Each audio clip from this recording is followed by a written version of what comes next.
बस एक ही डॉक्टर का क्लिनिक था, डॉक्टर विकास। इसलिए हमेशा इस क्लिनिक में मरीजों की भीड़ लगी रहती थी।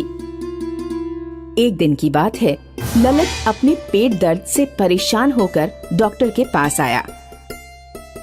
डॉक्टर जी, मेरा पेट बहुत दर्द कर रहा है डॉक्टर जी।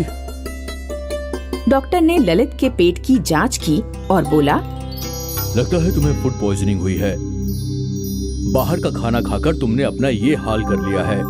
पर डॉक्टर, मैं तो बाहर का खाना खाता ही नहीं हूँ।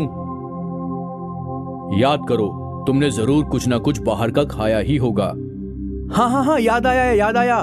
2 रोज पहले मैंने एक शादी में खाना खाया था। तो बस हो गई फूड पॉइजनिंग। अब हो जाओ जल्दी से एडमिट। हे भगवान। डॉक्टर ललित हर छोटी मोटी परेशानी के लिए भी लोगों को बड़ी बड़ी बीमारियों के नाम बताकर उन्हें एडमिट कर दिया करता था। एक बार की बात है, डॉक्टर विकास ने एक नई नर्स को काम पर रखा। उस दिन मयूर अपनी पत्नी का चेकअप करवाने आया था। डॉक्टर साहब, सब ठीक है ना? अब तक तो सब ठीक है, पर आगे कुछ बोल नहीं सकते। मतलब डिलीवरी में कॉम्प्लिकेशंस दिखाई दे रहे हैं। शायद नॉर्मल डिलीवरी ना हो पाए। सिजेरियन ऑपरेशन करना ही पड़ेगा। क्या? उसमें 15,000 खर्च जाएंगे। तुम उसका इंतजाम करके रखो।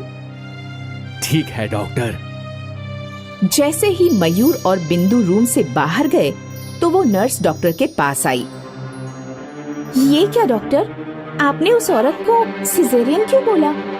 उसकी प्रेगनेंसी तो एकदम ठीक है। डॉक्टर मैं हूं या तुम? मुझे तुमसे ज्यादा पता है। होगा, पर इतना तो मैं भी जान गई कि आप लोगों को लूट रहे हैं। अगर नहीं लूटूंगा तो तुम्हारी सैलरी कहां से आएगी? पर सर, ये तो गलत है। गलत सही ये सब तुम मुझे मत बताओ। चुपचाप अपना काम करो और मुझे भी अपना काम करने दो। और अगर कुछ भी उल्टा सीधा किया तो याद रखना, काम से निकाल दी जाओगी। समझ गई? ये नर्स डॉक्टर की ऐसी लूट से परेशान थी। उसे ये सब सही नहीं लग रहा था, पर क्या कर सकती थी। उसने अपने पति से बात की। ये डॉक्टर भोले भाले गांव वालों को लूट रहा है। नर्स ने अपने पति को डॉक्टर का पूरा कच्चा चिट्ठा सुनाया। मेरी नौकरी अभी अभी लगी है, मुझे काम की जरूरत भी है, वरना इस लूट का काम हरगिज नहीं करती मैं। तो फिक्र मत कर, ऐसे गलत काम में हमें शामिल नहीं होना है। तू आज ही मेडिकल काउंसिल को चिट्ठी लेकर सब कुछ बता दे और फिर इस्तीफा दे देना। पर फिर हमारा घर कैसे चलेगा? भगवान है ना, तुझे कोई ना कोई नौकरी जरूर मिल जाएगी। तू फिक्र ना कर। और तब तक मैं ऑटो चला रहा हूँ, हम भूखे थोड़ी ना मरेंगे। नर्स के पति ने उसका हौसला बढ़ाया और नर्स तैयार हो गई चिट्ठी लिखने के लिए। नर्स ने मेडिकल काउंसिल को चिट्ठी में सब कुछ बता दिया कि कैसे डॉक्टर भोले भाले गरीबों को लूटता है और उन्हें बड़ी बड़ी बीमारियों का नाम बताकर पैसे ऐंठता है। अगले दिन जब नर्स अपनी जॉब पर पहुंची तो सब कुछ पहले जैसा ही था। फिर अचानक एक आदमी अपनी पत्नी के साथ वहां आया। मेरी पत्नी के पेट में बहुत दर्द है। डॉक्टर ने उस औरत को चेक किया। इन्हें फूड पॉइजनिंग हो गई है, हमें इन्हें तुरंत एडमिट करना होगा। आपको कैसे पता इन्हें फूड पॉइजनिंग हुई है? क्योंकि मैं डॉक्टर हूँ। आप डॉक्टर हो, भगवान नहीं हो ना। आपने इनके स्टमक का सैंपल चेक किया है, ना इनके टेस्ट लिए, तो आप कैसे बोल सकते हो कि इन्हें फूड पॉइजनिंग हुई है? अनुभव भी कोई चीज होती है।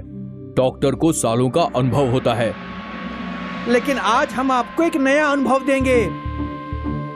वो औरत एकदम ठीक ठाक खड़ी हो गई। आदमी ने अपना आईडी कार्ड दिखाया। हम मेडिकल काउंसिल ऑफ इंडिया से हैं।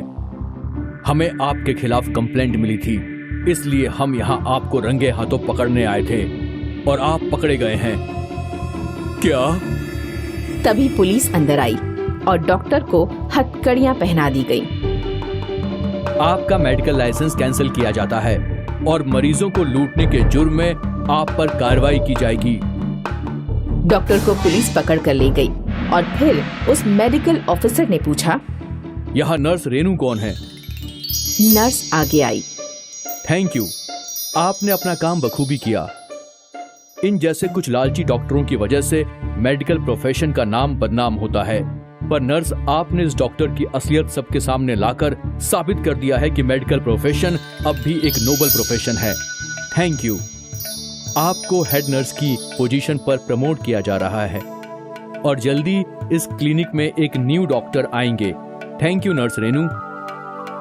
अगर नर्स रेनू डॉक्टर की धमकी से डर जाती तो उसे ना चाहते हुए भी गलत काम करना पड़ता, पर नर्स रेनू ने सच्चाई का रास्ता चुना और शायद इसीलिए उन्हें अपनी अच्छाई का अच्छा फल मिला।